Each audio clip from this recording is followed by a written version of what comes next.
Hey everybody, welcome to Pop Culture Philosophers. I'm Rockin' Robbie Billups, and it's time for the weekly comic book review.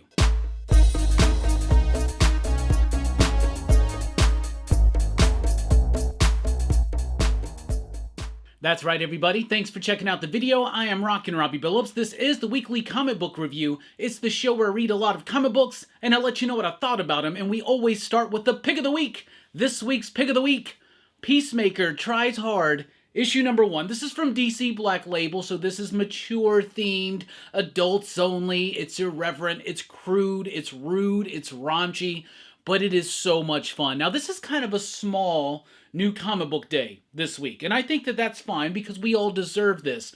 So not really did much rise above and stand out, but damn it if this book just wasn't pure fun. Now, this definitely takes the direction of the James Gunn series, right? Now, Kyle Starks, the writer here, is able to take that James Gunn energy and channel it onto the comic book page with the benefit of Steve Hugh. Now, Steve Hugh is a veteran in this industry. His figure work is great. His sense of storytelling is great, but also his sense of being able to tell a very cartoony, silly, ridiculous story, but still make it feel grounded. You add in that coloring by Jordi Belair, and who's the letterer? The letterer is Becca Carey. The lettering's fine, but I liked it. If you liked that Peacemaker series, you definitely should check this one out. It is way much more so in the direction of that show than I even anticipated it being. It's not going to be for everybody. It is, like I said, very raunchy at times. It's very crude, but it is so much fun. If you like that show, if you like the idea of Peacemaker being this big, dumb lug with like a heart of gold and even a little bit of charm, you might want to check it out. Peacemaker Tries Hard, number 1. That's the pick of the week. Then we got Shazam, number 1. A new Shazam, number 1. This is from Mark Waid and Dan Mora. A fantastic team. We have Alejandro Sanchez on the colors. This book was fantastic. This book was awesome and worthy of being a contender for the pick of the week as well. First of all, you got Dan Mora just doing an amazing job on the artwork. It is absolutely splendid, and I'm used to seeing Dan Mora colored by Tamara Bonvillain, but Sanchez has his own palette that he brings, and it brings a certain energy and dynamic that really works for Shazam. The story is pretty solid too. It picks up directly after some of the stuff lingering from Lazarus Planet. That's kind of like what Mark Waid was dealing with, so they're continuing that here. But even if you didn't read any of that Lazarus Planet stuff, this is a fresh jumping on point. Lets you know who Shazam is, who Billy Batson is, what the power sets are, what the origins are, what the world is, and also just has some real fun with the whole Marvel family. There are some things that happen in this book that are just fun.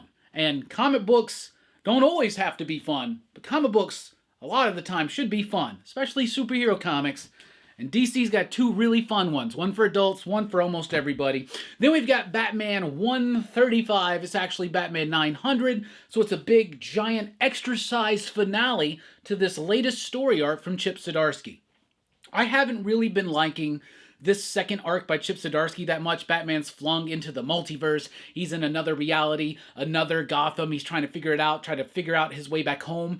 Towards the end of the last issue, though, it started pulling some things together, making the story a little bit more interesting and not just another Batman in another reality story. Well, this one was a really solid ending to that story. In fact, it was the best part of the story was this ending. I thought that it took what is your typical multiverse adventure, and it really elevated it up with some interesting concepts that play with the whole idea of Batman, his legacy, and what's going to go moving forward, right? What is going to be moving forward going forward.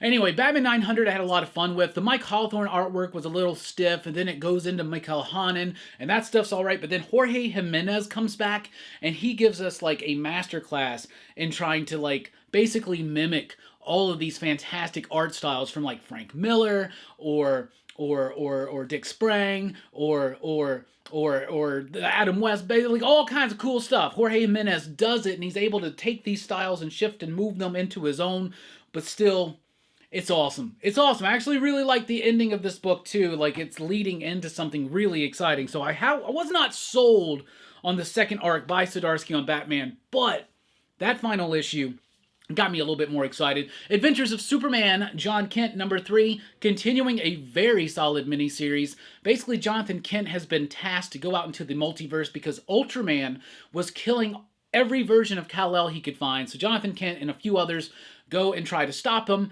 That's the gist of the story, and it takes a complete different turn at the end of the last issue in particular, and it's mostly a follow-up to Injustice. Now, Tom Taylor kind of made his name doing the Injustice comic book based, of course, on the fighting game. So if you like his work on Injustice, or if you like that fighting game, or if you like John Kent, definitely check this book out because I'm enjoying it more than I did the Son of Superman run, but I'm also really enjoying it because and I didn't really get into the Injustice book, right? But I'm enjoying this Jonathan Kent focused book by Tom Taylor and Clayton Henry, and some of the best Clayton Henry work I've seen, and I'm not usually a big fan of him either. Then we got Flash 798. This was a really nice story. Jeremy Adams seems like he's going to be ending his Flash run by kind of putting it all out there on the table, right? So basically what happens in this issue is, well, first of all, Linda has her kid. There's some complications maybe from that, maybe not. I'm not going to spoil anything. The artwork is great. Pasrin's back for the beginning of the issue. But then the second part of the issue is pretty decent too. But then there's some timey-wimey time travel Hour Man type stuff.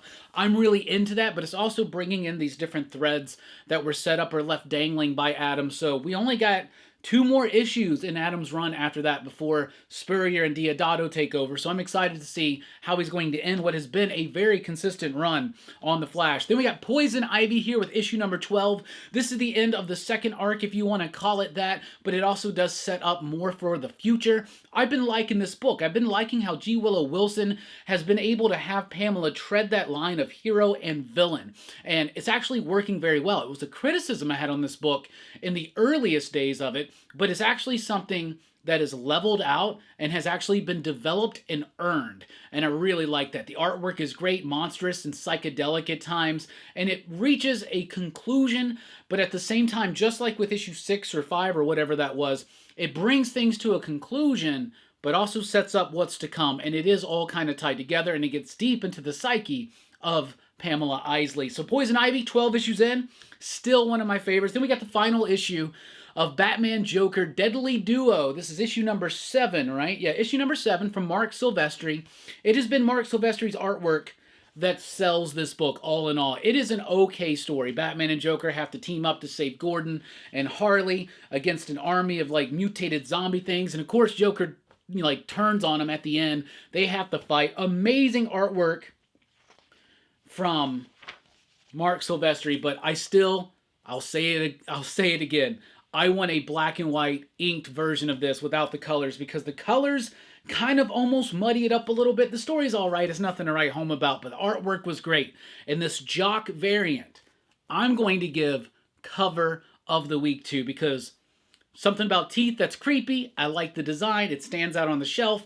I think that's a very solid cover. Moving over to Marvel, we got Carnage Reigns Alpha number 1. So this is the start of a crossover between Carnage, Red Goblin, and Miles Morales Spider-Man. So if you're reading Miles Morales Spider-Man, this is your next issue. If you're reading Carnage, this is your next issue. If you're reading Red Goblin, I don't know. Maybe you can wait. Who knows? I read all 3 of those books. I'm enjoying all 3 of those books, so I'm excited about this book. It is written by Alex Packnadell and Cody Ziegler, who are writing Carnage, Red Goblin, and Miles Morales. The artwork is pretty solid. It's from Ota. Let's see if I can find it. The artwork is really cool. Like, the artwork is solid, the coloring is great, the story is fine. The only thing about this story I will say is this. If you haven't been reading Carnage and you haven't been reading Miles, they don't hold your hand too much, especially with the Carnage stuff. In the Rom V Carnage run that led to the Alex Packnadell taking over, there's a lot of stuff that's happened, and you won't really know what the hell's going on when you start this issue if you haven't been reading Carnage. And by the end of it, I don't know if you'll figure it out either. And Miles is easier to figure out. You kind of get the idea of what's going on in his world.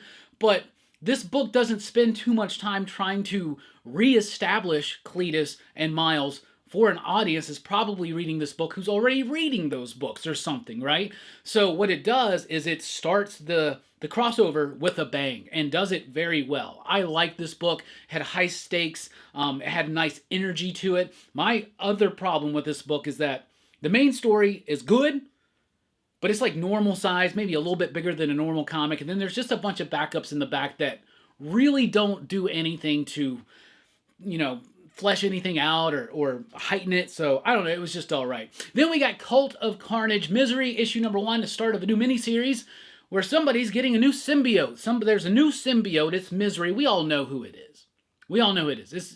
If they're trying to keep this a secret, which they aren't, but I don't, it's Liz Allen. Liz Allen is now, Misery is a new symbiote. What are the origins of the symbiote? Where does it come from? Well, I bet it has something to do with Alchemax. Well, that's unfair of me to say that because I've already read this book. But I would have guessed it. Anyway, the book is fine. It's decent. If you got the idea in your head, Liz Allen gets a symbiote. She works for Alchemax. Okay, there you go. But there is some nice humanity that's done in this book, especially her kind of like in the beginning, reminiscing about Harry Osborn, her husband who's now dead.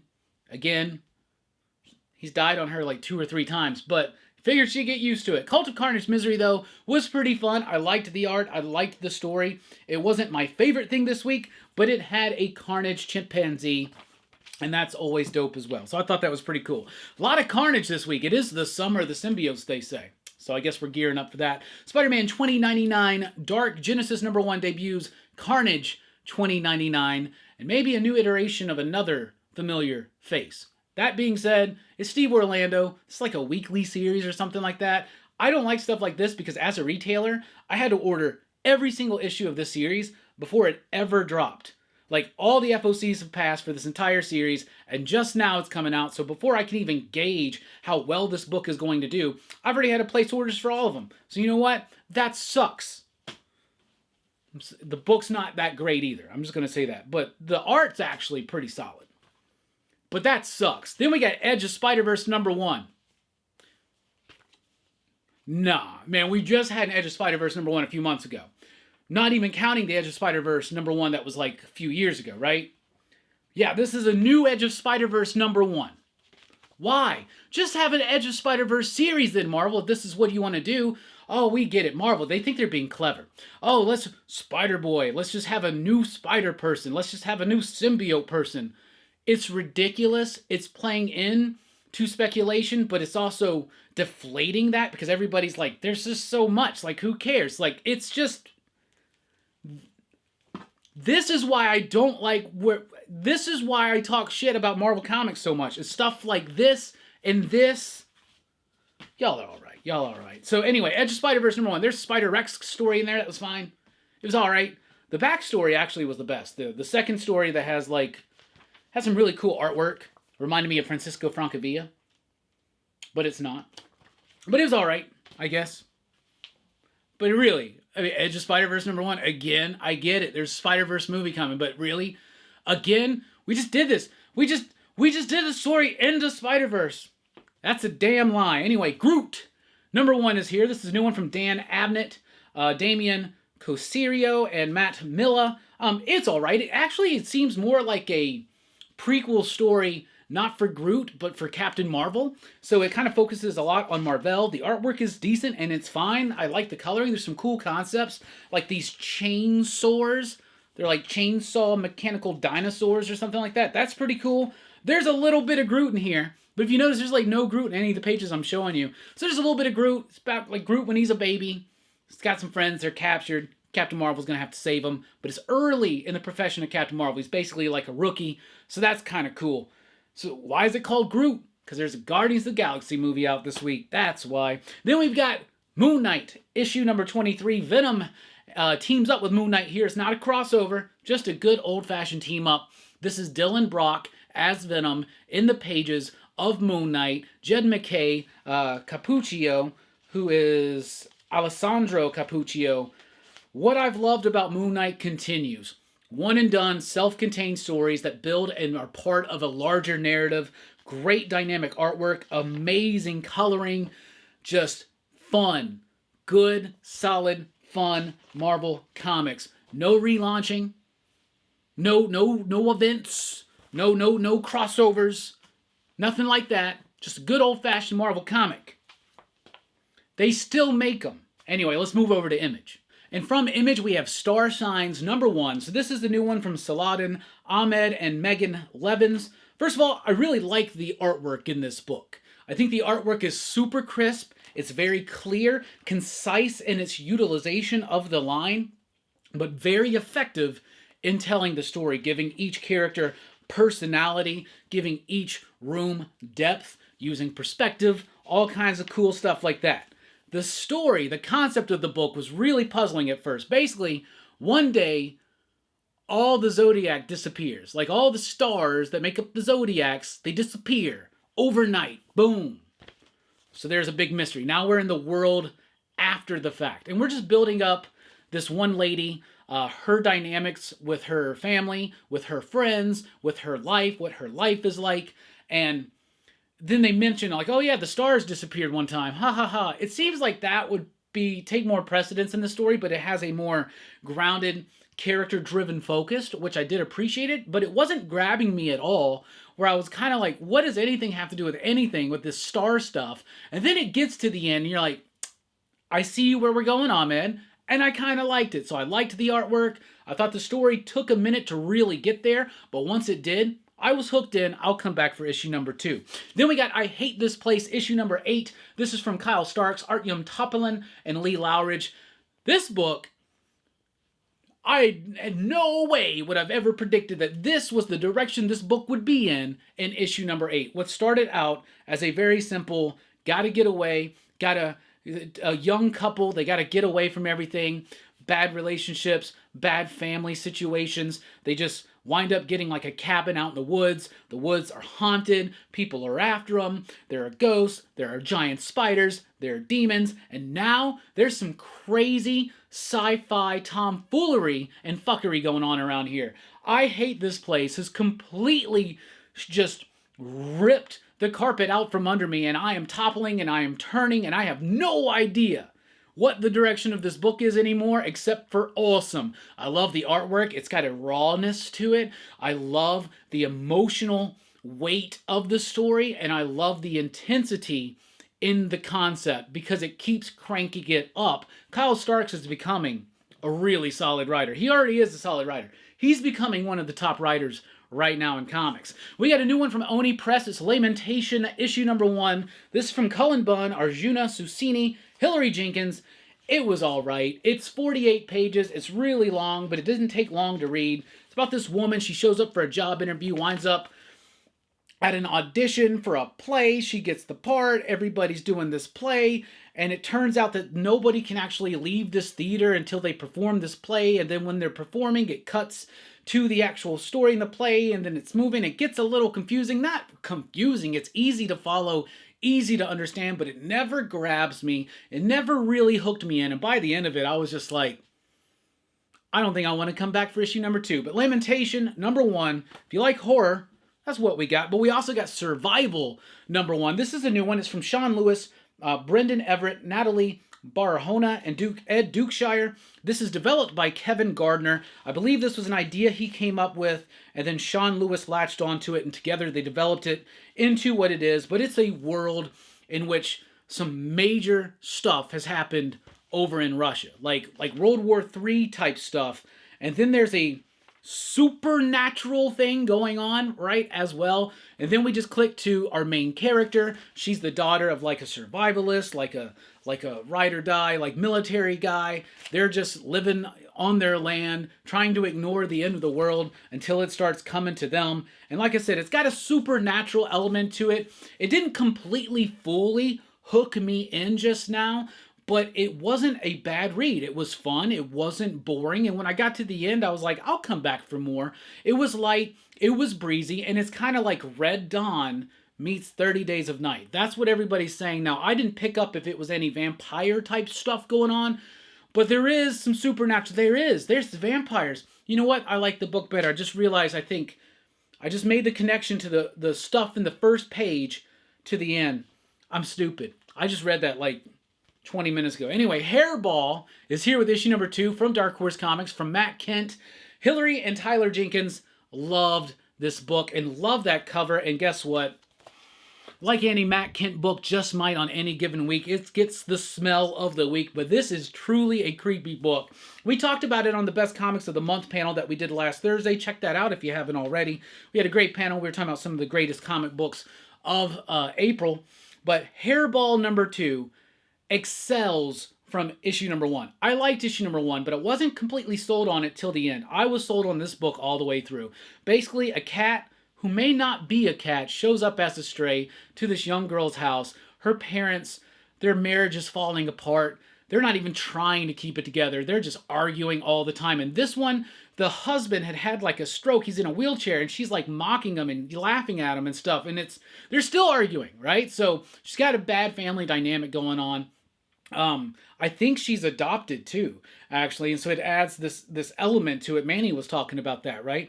On that show. So she's got a cat. Cat's her only friend. Cat's a little psychotic, a little murderous, maybe a little homicidal, just teensy tiny bit. And there might be something otherworldly going on with this cat because this eye, like, moves every so once in a while. And I'm a cat person. I love my cats. But every once in a while, we just want to be left alone. And the cat's just following you all over the place.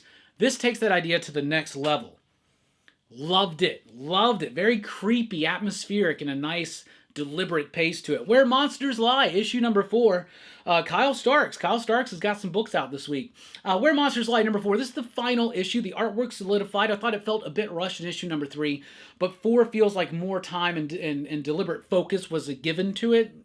Whatever. Where Monsters Lie, number 4, though, it was a satisfying conclusion. They tried to do a twist at the end, but it kind of took a little too long to kind of explain. So all in all, I think Where Monsters Lie has been fun, but it did feel a bit unbalanced where it was better in the beginning and then just kind of clunked about to its ending. Not that it was a bad ending. It was solid, it was good, and it did not overstay its welcome. If they would have tried to stretch this out to 5 or 6 issues, just couldn't have happened. But even as it is, maybe just a 3-issue story, a real tight 3-act structure, could really maybe help this out. I don't know. It just feels like it gave too much time to the ending and not enough time to the setup, if that makes sense. From Boom and IDW, we have Mighty Morphin Power Rangers, Teenage Mutant Ninja Turtles 2, number 5. This is the final issue of this series.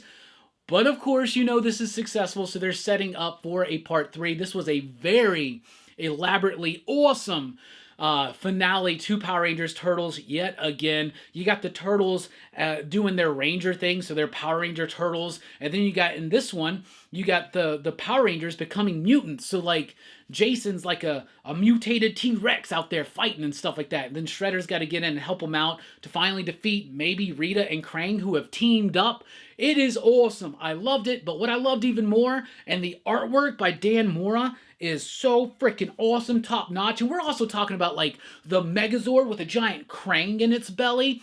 That's freaking awesome. But I really like this book. It's super fun. You get some new Zord combinations in here, some nice surprises, and the ending and the last page.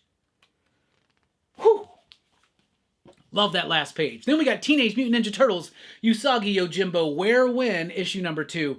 I loved issue number 1. Of course, it's Stan Sakai doing what Stan Sakai does best. That's Usagi Yojimbo, and of course he's got the Turtles along for the ride yet again. The first issue was all set up. Here's Usagi, here's the Turtles, boom, bam, now the Turtles are in Usagi's world. Now we're continuing on from that, so a lot of kind of talking, a lot of kind of explaining and setup, but it's Stan Sakai, and this is what he does. And they reference the previous team-ups between the Turtles and Usagi. Just reintroducing everybody, setting up the villains, setting up what's going to happen. Really cool stuff. Stan Sakai has been consistently working, writing, drawing, inking, lettering, doing everything on his own pretty much for Usagi for decades. And it is one of my favorite comics that I have still never read every single issue of. But oh my goodness, Turtles Usagi, Wherewhen, number 2. I think I might have liked it better than the first one. Then we got Breath of Shadows issue number 4 here from Rich Douek and Alex Cormack. Love the artwork, a very visceral, raw creepiness to the artwork that I really like. This is about a band that's kind of falling apart. The main guy's like addicted to heroin. They're going to like a South African jungle where there's supposed to be this magical concoction that's going to cure him of all of his addictions. Well, There is something mystical and magical down there, but it's not quite what he's thinking. It's something horrific. It's something paranormal, supernatural. That's kind of the same word. But the artwork and the descent into madness that's happening. This book started off deceptively simple. And it keeps just cranking the weirdness up. And it almost feels like you, like the characters, are falling into this descent of madness. And I really like it. The artwork is super solid. The story is solid. The book is solid. Breath of Shadows is out. Check that out. Then we've got Monomyth #1, a new one from Mad Cave Studios. This one did not do much for me. I did love the artwork. The artwork's got texture to it. The artwork got a roughness, a rawness. I did like that, but this thing was all over the place. So there's this like magical wizard-like figure, and he's trying to call on a hero, but he winds up calling on 7 at the same time. So they all are brought into this world, and it was so jumbled and like didn't even really get to a good concept. It never really had a good through line. It never grabbed me, or like it never shook my attention from me, right? It didn't demand my attention from me, and so it didn't get it. So I thought this book was Monomyth, more like Monomiss. That sounded funny to me. So to recap, Monomyth, more like Monomiss. Breath of Shadows, more like Breath of Rados. Rad, get it, rad?